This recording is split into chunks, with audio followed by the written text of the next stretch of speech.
The month of Ramadan continues, which is the 9th month in the Islamic calendar. Muslims worldwide continue to fast from sunrise to sunset.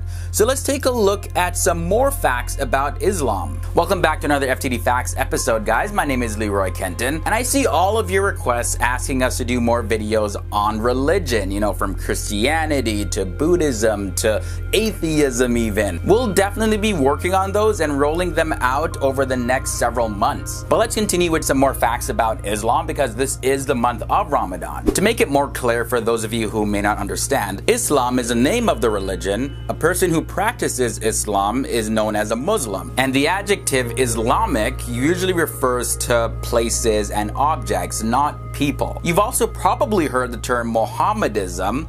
That's actually an outdated term for the faith, and to many Muslims it can be considered offensive. You will often find many Muslims not referring to Islam as a religion, but rather a way of life. Another way for saying a way of life is using the Arabic word deen. However, the argument does arise about the term religion because the term in itself is very loose. So to many people, when you say religion and way of life, you're saying the exact same thing. So that leads me to the question that I want to ask in this episode. When you hear the word religion, what's the first thing that comes to mind? Let me know down there. In Islam, there are 6 articles of faith known as the Arkan al-Iman. These are the basic beliefs that one must have to be considered a true Muslim. And these 6 beliefs are as follows: the belief in one God, the belief in all of the true prophets of God, the belief in the original scriptures revealed to Moses, David, Jesus, and also Muhammad, the belief in angels, the belief in the day of judgment and the hereafter, as well as the belief in the predestination by God, or fate. Now, in relation to Christianity, you've probably heard that Islam and Christianity are pretty much the same religion, but that's actually not the case at all. The Christian belief of Jesus dying for the sins of humanity is completely foreign to the Islamic concept of personal responsibility. So the fundamental beliefs of both religions are not the same. Islam teaches that on the day of judgment,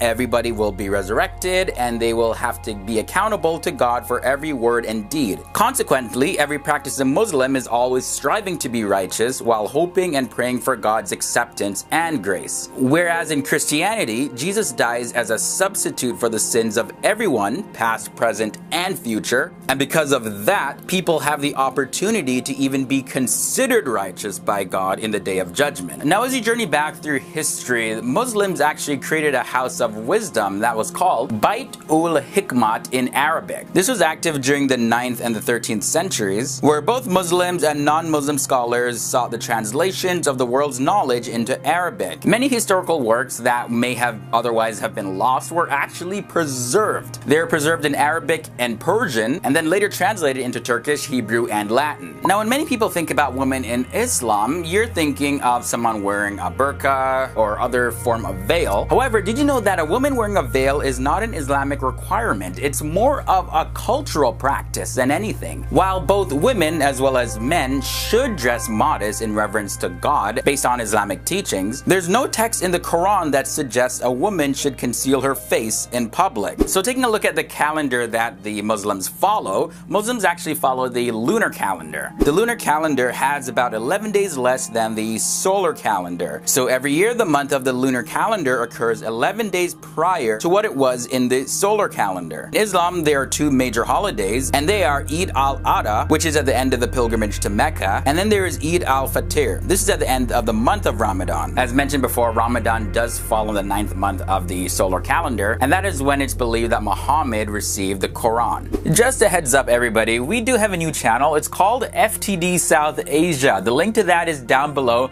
and it's dedicated to everything relating to South Asian culture. So hop over there and subscribe. Now, here's something to take a note of, guys. If all the Quran somehow just poof, disappeared, vanished, the original Arabic text would still be alive. This is because millions of Muslims around the world called Hafiz, meaning guardians or memorizer depending on the context, have actually memorized every single letter of the Quran from beginning to end. As well as chapters of the Quran are recited by Muslims as part of the 5 formal prayers that they do every single day. And of course, that's to keep everything fresh in their minds, and those prayers are as follows. There's the Fajr, the dawn prayer, the Du'er, the noon prayer, Asr is the afternoon prayer, Maghrib is is the sunset prayer, and Isha is the night prayer. Another fact that may come as a surprise is that Mary, the mother of Jesus, is actually a very prominent figure in the Quran. Mary is mentioned in the Quran, as well as more information is given about her than in the entire New Testament. There's even a chapter in the Quran titled Mary. Now, to end off with bursting another misconception,